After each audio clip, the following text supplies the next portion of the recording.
Assalamualaikum warahmatullahi wabarakatuh. Ikhwan Villa di majelis YouTube-nya Sadmaster Donditan yang kita hormati dan kita sangat sangat kita banggakan dengan data-datanya.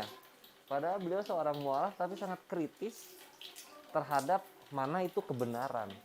Nah, tentunya di sini kajian ini adalah sebuah counter reaksi terhadap watak-watak para penghujat Islam mengenai ini loh Ikhwan Fillah sekalian, mengenai mereka tuh biasanya bilang kepada kita kalau Islam ini datang dari pagan Arab, contohnya itu lempar-lempar batu, itu kan pagan, kelakuan pagan, muter-muterin Ka'bah itu pagan katanya, begitu katanya begitu. Nah, sekarang di sini kita akan breakdown, kita akan bongkar habis-habisan mana sih yang pagan.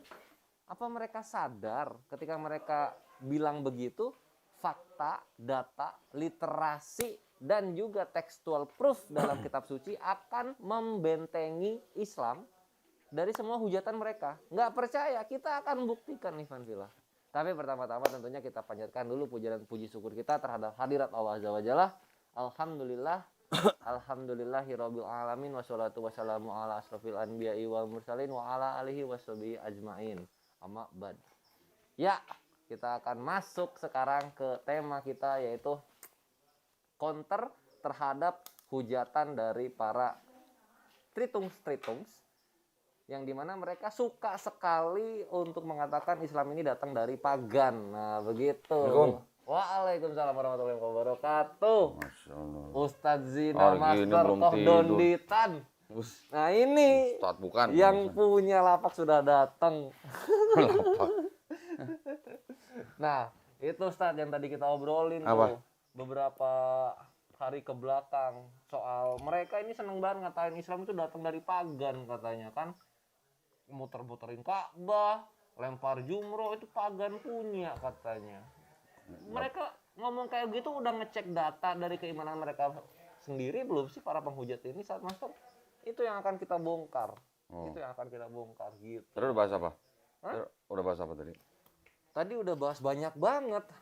Udah 16 jam. Udah 16 jam. Buset, Belum lah, baru juga pembukaan. Enggak kurang sini. Nah, iya. Maksudnya Jadi Islam dituduh pagan. Islam dituduh pagan katanya. Pagan tidak pagan ya? Kalau sebelum ada Islam benar masyarakat Arab itu pagan. Bener. Bagian itunya benar. Iya, karena di sekeliling Ka'bah kan banyak patung-patung berhala kan. Waris apa? Hah? Waris. Apa waris? Kayak itu patung-patung Quraisy. Oh. Ini anak baru di Islam nih, anak baru nih. Anak baru nih. Maaf kameramen ya. Alhamdulillah. Suku Quraisy. Pada kenal ya sama gua juga. Oh, siap. Gua mau ditandain sama followernya Kodon. Gabung ayo. Siapa? Abang Aries tuh. Ada pagan teriak pagan ini Bang Aries tuh. Sedang mulai. Sinilah. Kita sharing-sharing lah mengenai orang-orang yang teriakin Islam pagan ini nih. Kita edukasi mereka, kita edukasi. Siapa dulu nih mau yang mulai nih, Ustadz Master? Ya tadi udah pembukanya belum? Belum. Oh, belum. Ya buka dulu lah. Oke, nih kalau misalnya pengen tahu pagan itu datang aslinya itu yang mana dari Islam dan juga keimanannya kalian ya para penghujat Islam, coba dicek deh itu, coba dicek di dalam biblosnya kalian. Iya, ini aku takut diburu aku. Kok pakai masker? Takut diburu. Waktu itu pernah disodorin ini loh. Pedang kayak gitu loh. Iya loh. Mereka ini dikit-dikit minor-minor gini radikal semua isinya mereka ini. Itu yang aku takut ya. Kita lanjut sekarang. Nah gini Ustadz Master dan juga Bang Ariesto yang ada di ujung sana, nggak kesini. Jadi kalau misalnya kita bicara soal pagan, coba dicek soal kehidupan kalian gitu. Contoh nih ya para penghujat, coba dicek itu pernikahan kalian itu memang ada tata caranya dari Tuhan kalian. Coba, gue pengen tahu ada nggak tata caranya? Hah? Kalau di Islam kan ada diajarkan oleh sunnah Rasulullah Shallallahu Alaihi Wasallam, di mana kita menikah itu mesti ada wali, mesti ada saksi, mesti ada mahar, mesti ada walimah. Nah, itu di mana prosesi itu terkumpul, itu menjadi membedakan antara mana nikah, mana zina. Dari Tuhan. Segala sesuatu yang dipersatukan oleh Allah tidak bisa dipisahkan oleh manusia. Nah, Apa itu? kata Yesus digenapi oleh Al-Quran. Nah, gitu. Sekarang kalau kalian coba datang dari mana itu? Coba pengen tahu. Misalnya gaun-gaun yang mesti putih, penutup wajah mempelai wanita datang dari mana? Pengen tahu gua. Coba dijelasin. Terus mesti apa? Bisa apa? Itu mempelai wanita dan mempelai pria berpegangan tangan di depan seorang apa pendeta itu datang dari mana? Tahu nggak kalian? Datang dari Yesus, iya. Atau datang dari Tuhannya Israel yang kalian coba tuhankan padahal nggak pernah disebut penting oleh Tuhan Israel, kalian yang lahir di bangsa Indonesia ini, iya. Pernah nggak? Nah itulah yang mana datangnya dari pagan Romawi kalau pengen tahu. Itu Emosi amat sih. Iya harus emosi karena penghujat ini Ustaz Master. Gitu loh. Mau penghujat-penghujat ini mesti tahu gitu. Mereka ini mewarisi budaya pernikahan bukan datang dari Yesus, bukan datang dari Tuhannya Israel, tapi datang dari pagan Romawi. Di mana pagan Romawi sudah melakukan ritual pernikahan yang persis sama dengan pernikahan modern yang diimani oleh para penghujat ini. Begitu. Gitu Ustaz Master. Itu pembukaan pertama soal nikah. Nah, udah jelas nih, confirm datang dari pagan Romawi. Jadi, jangan pagan teriak pagan. Itu baru satu. Ke depan kita akan bongkar lebih banyak lagi nih. Begitu, Ustaz Master. Herjin Pajan.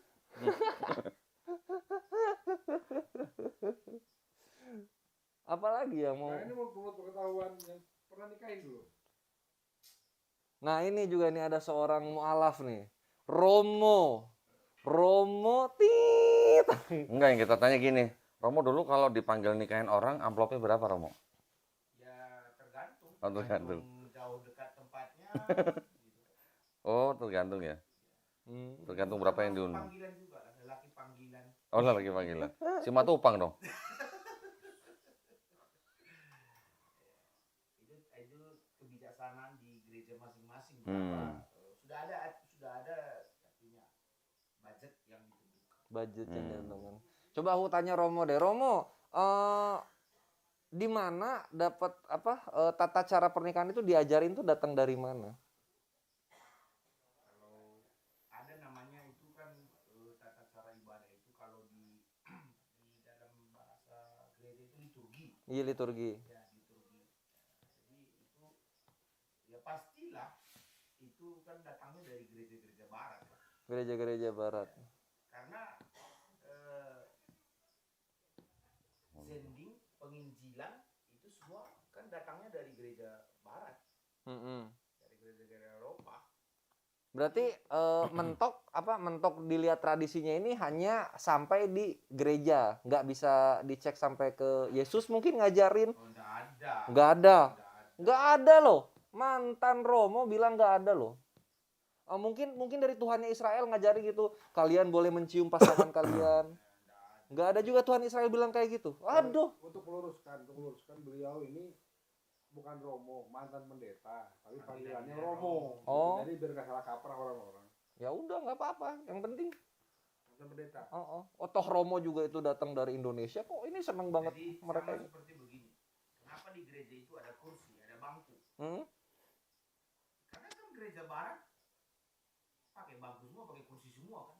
Dan mungkin zaman dulu itu misalnya gereja itu kan berkembang ketika sudah ada Belanda, VOC apakah gitu. Nah gaya mereka kan dibawa kemari. Jadi kenapa misalnya majelis gereja atau pendeta itu pakai jas gitu? Ya karena kan memang baju pakaian mereka kan dari sana begitu modelnya. Begitu. Jadi kalau masjid dari zaman dulu kan tidak ada kursi sampai detik ini juga tidak ada kursi. Iya. Nah begitu. Karena dia memang jelas tidak ada apa namanya ya, tidak ada yang Mungkin di berubah. zaman Yesus ada kursi mungkin. Mungkin. Soalnya kalau kita bisa kalau muslim itu bisa di track Nabi Muhammad. Tanya itu kan Yesus juga bukan di gereja, di sinagoge kan, di Sinagoge. Nah, kita nggak ada kalau memang ada kursi di sinagoge berarti adalah itu. Nah, waktu dia bikin anggur jadi air gimana? Air jadi anggur. Di mana tuh? Semua pesta pernikahan. Apa pernikahan? Pesta pernikahan kanan. Di kanan. Nah itu dia waktu itu ada posting nggak? Itu kan pesta pernikahan. sebagai dalil bahwasanya alkohol halal ya mereka. Kurang tahu juga itu saya. Ya, itulah mereka. Nah itu makanya itu kan masih rancu, anggurnya itu anggur merah kah atau anggur sirup? Artinya anggur yang ya kita tidak tahu bahasanya seperti apa. Apakah itu anggur yang fermentasi kah?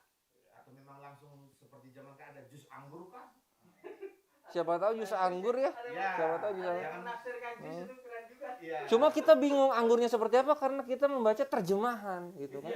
Jadi kita sama-sama ikut bingung seperti mereka yang mengimani terjemahan Jadi itu. nasihat Romo itu ya kawan-kawan kita, saudara-saudara kita yang ada di agama Kristen, Katolik, ya carilah Alkitab bahasa Aramaik dan belajarlah. Satu. Buru-buru Aramaik Inggris aja kagak mau baca. Nah, makanya itu saya jujur saja, ya memang saya buta, tidak tahu saya Aramaik. Jadi alhamdulillah Allah pertemukan saya dengan mendapatkan hidayah Masya Allah. sehingga bersama dengan umat Nabi Muhammad semuanya. Allahu Akbar. Seorang Romo yang kemarin baru kesaksian. Saya baru 1 tahun. Ustaz Master. Saya baru 1 tahun. Itu udah 32 lah ya. Semester 2. 31. Baru semester 2. Semester 2. Semester 2. Semester 1. Satu bulan satu. Iya. Dia nanti Eptanas dia. Naik lapor tengah tahun gua. Itu penting kalau mau memang menyelidiki keaslian daripada Alkitab, khususnya Perjanjian Baru, dan ya saya terus terang saja karena Romo duduk sini, Romo. Dulu mau sini. Langsung duduk di situ. tidak apa-apa. Masa nggak kelihatan kamera? Iya. Atau kameranya pindahin sono, arahin ke sono, arahin ke sono. Itu nggak kelihatan lagi. Enggak, arahin ke sono nggak apa-apa kalau Romo lagi ngomong. Moving. Kalau buku yang mutawatir ya mutawatir. Kritik teks Bible dari cendekiawan Muslim ada nggak? Kritik teks cendekiawan Muslim untuk Bible, kritik teks Bible yang ditulis oleh cendekiawan Muslim gitu. setahu saya nggak ada. Nggak ada kan? Setahu saya nggak ada. Tapi nggak ada ya. Nah justru sebaliknya kan cendekiawan mereka itu banyak yang mengkritik gitu kan. Sorot tuh. Loh. Orang ngomong kok nggak disorot. Loh, kok malah Ini ngumpet. soal teknik ngumpet langsung. Kamerain. Ini di live, replay. Recording ini. Recording. Udah, lanjut. Perlu. Ya jadi maksudnya kan begini. Contoh misalnya kita Perjanjian Baru, Matius, Markus, Lukas, Yohanes. Nah itulah di dalam Kristen itu dibilang Injil. Atau Kisah Rasul. Nah mulai dari Roma dan seterusnya itu kitab-kitab yang ditulis oleh Paulus. Nah ini kan kalau bagi saya meragukan keasliannya, maka kita harus baca seperti apa isinya di dalam kitab yang berbahasa Aramaik, kitab aslinya. Karena kalau pada umumnya ya umat Kristen atau Katolik taunya itu Perjanjian Baru itu bahasanya, bahasa aslinya itu Yunani. Padahal sebenarnya bahasa aslinya bukan bahasa Yunani, karena Yesus sendiri pun tak pernah bahasa Yunani. Tapi kitab sucinya bahasa Yunani. Nah, ya asli. Makanya siapa di situ yang berperan mengubah dari bahasa Aramaik itu menjadi bahasa Yunani? Kita damai aja deh, Romo. Kita damai aja. Itu Yesus, betul Yesus. Nah, dia bukan Yesus Yahudi tapi Yesus Yunani. Yesus kelahiran Yunani. Nah, itu di situ kita damai. Damai kita di situ. Jadi bukan Yesus Yahudi, bukan Yesus yang Nabi Isa alaihissalam, tapi Yesus Yunani. Damai kita situ dah. Iya.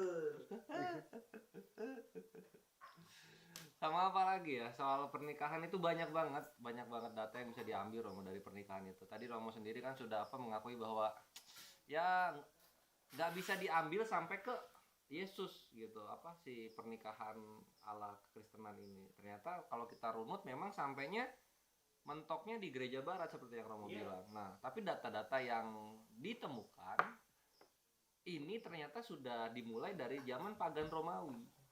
Jadi dari zaman pagan Romawi. Dan setiap apa yang ada di dalam pernikahan modern kekristenan ini bisa ditemukan di pernikahannya pagan Romawi, terutama di pernikahan yang secara singkat ada 3 pernikahan Romawi itu, yang untuk orang-orang biasa, yang aristokrat, sama yang ini orang-orang yang level-levelnya tinggi, setara dengan Julius Caesar. Nah, setara Julius Caesar ini nama pernikahannya Converatio. Pernikahan Converatio ini membutuhkan imam atau yang bahasa merekanya Menjadi agama resmi Romawi kan setelah ada usaha dari siapa? Kaisar Konstantin kan. Oke. Nah, Kaisar Konstantin ini kan dia kan pengen rakyatnya dia yang tadinya mengikuti paganisme Yunani kuno itu dicampurkan dengan kekristenan yang dia pinjam untuk menguatkan posisi dia sebagai kaisar gitu kan. Karena zaman dulu kan namanya kaisar kan gampang sekali kan, apa namanya, perebutan kekuasaan gitu loh. Nah, jadi gereja itu digandeng supaya orang-orang rakyat termasuk yang di daerah-daerah jajahan dia tuh nurut gitu loh sama kepala-kepala gerejanya. Jadi kan akhirnya kan Kaisar Konstantin ini kan mencoba mengkristenkan rakyat Romawi dengan mencampurkan antara paganisme Yunani kuno dengan kekristenan. Sedangkan kekristenan sendiri kan mereka sebenarnya kan nggak punya kitab suci aslinya gitu loh. Oke lah yang dibilang asli kitab suci Kristen itu kan sebenarnya perjanjian baru. Sedangkan perjanjian lama itu kan sebenarnya kan milik daripada orang-orang Yahudi. Iya. Ya kan? Mereka menggunakan kitab suci Yahudi itu dengan mencampurkan dengan perjanjian lama dengan perjanjian baru ya, digabungin jadi satu. Itu mereka kan ingin supaya ada suatu cerita yang nyambung gitu dari perjanjian lama ke perjanjian baru, yang mana Yesus disebut menggenapi nubuat-nubuat yang ada di perjanjian lama. Nah, versi mereka. Tetapi orang-orang yang punya kitab Yahudi sendiri ini nggak pernah ngomong kalau ini nubuat untuk Yesus gitu loh. Semuanya nubuat di dalam perjanjian lama itu adalah perjanjian yang ada beberapa macam. Ada yang hanya sudah tergenapi dalam waktu dekat. Kalau yang masih jauh belum tergenapi itu hanya mengenai masalah Mesias saja. Masalah Mesias yang belum tergenapi karena ditunggu Mesias yang akan memerintah Israel dan seluruh bumi damai gitu kan. Sedangkan untuk Yesus nggak ada gitu. Nah, itulah memang perbedaan Yahudi, Kristen dan Islam. Yahudi hanya mengakui Musa, sampai di Musa mereka tidak mengakui Yesus. Kristen mengakui Yesus sebagai Mesias, Islam juga mengakui sebagai Al-Masih gitu ya. Tetapi konsep ketuhanan di dalam Yudaisme sendiri kan sebenarnya kan monoteis ya kan? Murni. Penulis PB ini ya boleh dibilang ini kan orang-orang yang menulis yang latar belakangnya udah latar belakang Helenisme. Yes. Ya kan? Yang sudah sinkretisme gitu lah dengan budaya paganisme Yunani kuno. Nah, sekarang kalau kita bandingin, bukan kita mau mencari-cari nih ya, tetapi mereka menggunakan konsep Tuhan punya 3 pribadi. Tuhan menjelma jadi manusia. Itu kan semuanya konsep-konsep yang sebenarnya sudah ada bahkan ratusan tahun sebelumnya. Sebelumnya sudah ada ratusan tahun, Ustaz Master. Kita lihat dari Sumeria turun Babilonia, turun Persia, turun ke Palestina, bahkan sampai ke Mesir, nyebrang ke atas sampai ke Eropa, bahkan sampai ke Eropa Utara, bahkan nyebrang Persia sampai ke India. Rata-rata semua di situ yang namanya Tuhan itu triad. Triad kan? Tahu kan? Triad. Nah, triad. semuanya kan triad. Iya. Mulai dari Sumeria, Babilonia, Persia, semuanya triad. Iya. Pasti 3 pribadi. 3 pribadi. Iya. Ada yang 4? Nggak ada, selalu triad, serius benar. Ada yang 2? Nggak ada. Semuanya 3. Trimurti 3. Ya kan? Di Eropa Dewi Diana 3 juga. Zeus, Hades, Poseidon. Mesir 3. 3 ketes. Yunani 3, ya kan? Nah, Arab sendiri juga termasuk daerah yang akhirnya kena imbas. Kena imbas juga ya. Tapi kena imbasnya dalam arti gini. Di daerah Persia kan memang juga sudah kental yang namanya dengan patung-patung berhala kan. patung-patung berhala itu dipakai untuk mereka berdoa, minta bantuan lah gitu ya. Ada satu orang dari suku dari daerah Arab yang berdagang ke Persia, pulang bawa souvenir. Iya, ini kalau nggak salah namanya Amr bin Luhai. Amr bin Amr bin Luhai. Luhai. Pulang bawa souvenir, dia nanya di sana di Persia, ini buat apa? Dan mereka bilang ini buat minta-minta gitu lah. Bawa pulang ke Mekah. Akhirnya karena satu udah dijelasin nih buat apa gitu. Nambah satu, lagi terus. sampai ratusan. Sampai akhirnya Ka'bah dikelilingi oleh patung-patung berhala. Sebenarnya pada saat dari zaman istilahnya udah berabad-abad, Ka'bah itu kan memang sudah menjadi tempat ziarah, Oke. ya kan? Iya. Bahkan orang-orang istilahnya yang berziarah ke situ semuanya nggak kenal istilahnya berhala. Mereka taunya Ka'bah itu ya Bait Allah gitu. Iya. Tapi setelah ada berhala-berhala itu, mereka seolah-olah kayak menggunakan berhala itu sebagai apa? Perantara. Iya. Jadi sudah terbiasa dari ratusan tahun sebelumnya orang-orang yang mempercayai dewa-dewa gitu. Itu kan dewa-dewa kan ada tingkatannya. Ada Iya. dewa yang paling tinggi, nanti ada dewa Ada apa, hierarkinya. ya ada semacam hierarki lah. Ada yang jadi pengantara gitu. Konsep yang namanya pengantara yang bisa menghubungkan manusia dengan dewa yang paling tinggi itu udah pagan gitu. Terus tadi saya nyambung ya, Kaisar Konstantin dia mencoba menyatukan kekristenan dengan paganisme Yunani kuno ini, yang akhirnya rakyat Romawi menjadi Kristen, tetapi sangat kental dengan budaya pagan. Gitu. Pagannya nggak boleh dibuang. Nanti kalau pagannya dibuang, mereka bisa kehilangan pesta-pesta gitu, minum-minum gitu, ya kan? Aduh.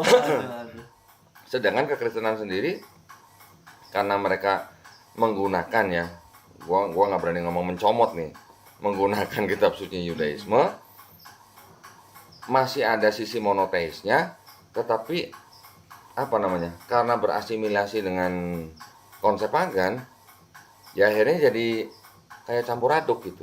Iya. Di satu sisi bilangnya Shema Israel, tapi di satu sisi lagi Tuhan bermanifestasi menjadi 3 pribadi gitu. Iya, yang mana di mana. Ini kan campuran semua kan. Iya. Nah jadinya bagaimana caranya Kaisar Konstantin bisa menjadikan rakyatnya menjadi Kristen, tetapi pagannya nggak dibuang gitu. Lalu yang dia lakukan Salah satunya dari pernikahan itu tadi. Salah satunya. Yang lain apa? Contoh misalnya gereja. Kristen awal punya gereja nggak? Mana ada? Nggak ada. Nggak punya Kristen awal itu. Akhirnya gereja diberikan dengan apa? Dengan desain apa? Desain-desain dari Iya. Romawi kan? Heeh. Seperti kayak bentuk-bentuk yang kayak gedung-gedung pengadilan di Amerika gitu lah. Modelnya kan begitu. Kayak bentuk apa sih namanya? Yang bentuk ya bentuk-bentuk bangunan-bangunan Romawi lah yang khas begitulah ya. Yes. Gitu. Kemudian ada lagi nanti bentuk apa? Idols, patung-patung. Ya. Yang masyarakat Romawi ini punya patung-patung nih, dewa ini, dewi ini, dewa ini, dewa ini, yang ada lambangnya semuanya. Digantikan dengan patung-patung santo ini gitu. Iya, dan esensinya masih dibawa kan? Iya. Esensinya masih dibawa. Santo-santo itu kan juga punya semacam kayak apa? Oh, santo ini untuk ini, santo ini untuk ini gitu. Beda-beda gitu. Begitu juga dewi-dewi, patung-patung dewi-dewi kan juga begitu. Ada dewi cinta, dewi apa lagi gitu kan. Iya. Itu diganti dengan santo-santo. Ya. Terus kemudian apa lagi? Rakyat Romawi sendiri sudah menganut yang namanya agama apa? Mitraisme selama ratusan tahun. Betul nggak? Tuh. Mitraisme. Dimasuki Kristen. Nah, akhirnya apa? Konsesi. Jadi ada semacam pertukaran konsesi gitu. Oke, contoh Natal lah ya. Ini bukan ngomongin Natal karena mau Natal nih, bukan. Contoh Natal. Kalian aja sekalian. Natal dibilang kan apa? Hari lahir Dewa Mitra. Ya kan? Kristennya mau dimasukin nih. Dulu orang Romawi kalau merayakan hari Natal itu, merayakan hari raya kelahiran Dewa Mitra itu, mereka kan pesta pora. Pesta pora. Ya. Sekarang giliran diganti. Ini sekarang bukan hari raya lahirnya Dewa Mitra nih. Tapi hari kelahiran Yesus nih. Terus gimana? Nggak mau gua kalau nggak pesta. Pestanya gimana? Nah, Pestanya pestanya akhirnya tetap dikasih.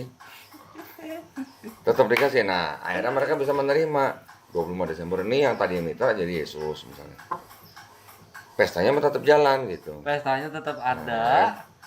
Image Tuhannya diganti kan Ya. gitu ya Ustaz Master. Oke. Terus contohnya lagi salib.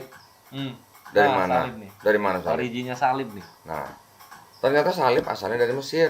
Namanya Namanya dari Mesir. namanya Anh. Heeh. ANKH. An. Itu jadi kayak waktu kuil itu dirobohkan, lambang salib itu sama-sama diambil sama orang Mesir dan juga orang dari kekristenan. Yang ngomong siapa? Sokrates. Sokrates. Nah, mau gue bacain. Bacain. Nggak usah lah ya. Ustaz Master. Bacain Ustaz Master. Supaya paham. Supaya kita selamat datangin di kebenaran. Sokrates. Sokrates itu ngomongnya di Di mana dia ngomong? bentar. Banyak soalnya. Jangan terguncang. Untuk para penghujat yang mendengarkan kajian malam ini, jangan terguncang. Gitu kan. Sokrates ngomong di buku Ecclesiastical Histories ya, Oke. chapter ke-18. Hmm. Bahasa Inggrisnya bisa Indonesia. Kayaknya mesti bahasa terjemahan. Pakai bahasa Indonesia aja deh. Oh, Ustaz Indonesia Master. aja ya. Inggris aja nggak apa-apa. Ya biar nggak usah nerjemahin lagi lah ya. Iya. Ketika kuil Serapis dirobohkan, kuil Serapis ya, Serapis oke. dirobohkan dan dibongkar, ditemukan di dalamnya terukir di atas batu karakter tertentu yang mereka sebut hieroglyphics berbentuk salib. Baik orang Kristen dan penyembah berhala saat melihat mereka menyesuaikan dan menerapkannya pada agama masing-masing. Karena orang Kristen mengklaim karakter ini secara khusus sebagai milik mereka, tetapi orang-orang kafir menuduh bahwa itu mungkin mirip dengan Kristus dan Serapis. Ya, bahasa Inggrisnya nanti adalah itu pokoknya di buku Ecclesiastical Histories Coba chapter ke-18. Itu. Ya. Ini coba Ustaz Master diulang lagi coba pakai bahasa yang lebih lebih simpel coba supaya mereka lebih Ya. paham lagi. Ya. Itu Aristoteles bilang kami menggunakan Untuk menyembah dewa-dewa kami. untuk menyembah dewa-dewa kami. Jedbuar. Meledak nggak tuh? Nah, Jadi nggak eksklusif ya, nggak eksklusif. Oh, enggak. Tiga itu nggak eksklusif. dari zaman Namrus ya, atau Nimrod ya, udah ada Trinitas. Udah ada Trinitas dari Dulu zaman. Namrus, kemudian istrinya siapa? Seramis, Hmm. anaknya Siapa? lupa gua anaknya siapa namanya? Karmus. Bukan. Namrus. Satu lagi siapa ya anaknya gua lupa ya. Istrinya Seramis. Jadi ceritanya gini kurang lebihnya. Namrus punya istri Seramis, kemudian Namrus mati. Kemudian si istrinya ini merasa bahwa Namrus sebenarnya masih hidup. Akhirnya dia pohon cemara. Asalnya dari mana? Dari situ. Oh gitu. Nah, jadi waktu itu ada pohon, Seramis satu hamil sendiri tanpa hubungan sama laki-laki. Punya anak, anak itu lahir, itulah dianggapnya sebagai kesatuan daripada Tuhan. Mereka menyembah tiga sosok ini gitu. Cuma nama anaknya gue lupa siapa gitu. Itulah Trinitas pertama. Ya. Karena di situ juga ada kisah juga. Saya lupa antara si Namrus atau anak laki-lakinya meninggal ditaruh di dalam gua, kemudian pintunya sudah terbuka pada waktu. Jadi mayatnya nggak ditemuin gitu. Mirip nggak?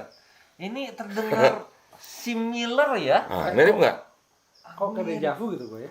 Iya, ini kayaknya Deja pernah vu. sering dengar di mana gitu. Nah, Wow. itu ya. Nggak eksklusif. Sebenarnya loh. itu pertama. Patung Liberty di Amerika Ya. itu sebenarnya lambang dari Seramis. Seramis. Oh gitu. Itu baru berapa apa tadi? Salib, kemudian tiga pribadi. Nah, kemudian ada lagi di Yohanes 6:51 apa 54 ya. Yesus bilang kan waktu perjamuan kudus, inilah tubuhku, inilah darahku. Iya. Ya, diwakili dengan apa? Roti dan Roti dan anggur. Siapa yang minum tubuhku dan darahku akan mendapat hidup yang kekal. hidup yang kekal. Nah di Osiris juga udah ada. Osiris? Di Mesir, Osiris. Osiris duluan ngomong seperti itu. Itu udah ratusan tahun sebelumnya. Ratusan tahun sebelumnya. Nah, Osiris udah ngomong seperti itu ternyata. itu adanya di Coffin Text. Coffin Text itu teks-teks yang ada di peti mati. Itu coffin text, Ya. teks-teks yang ada di Itu peti mati. tadi- Coffin itu peti mati ya Ivan bilang.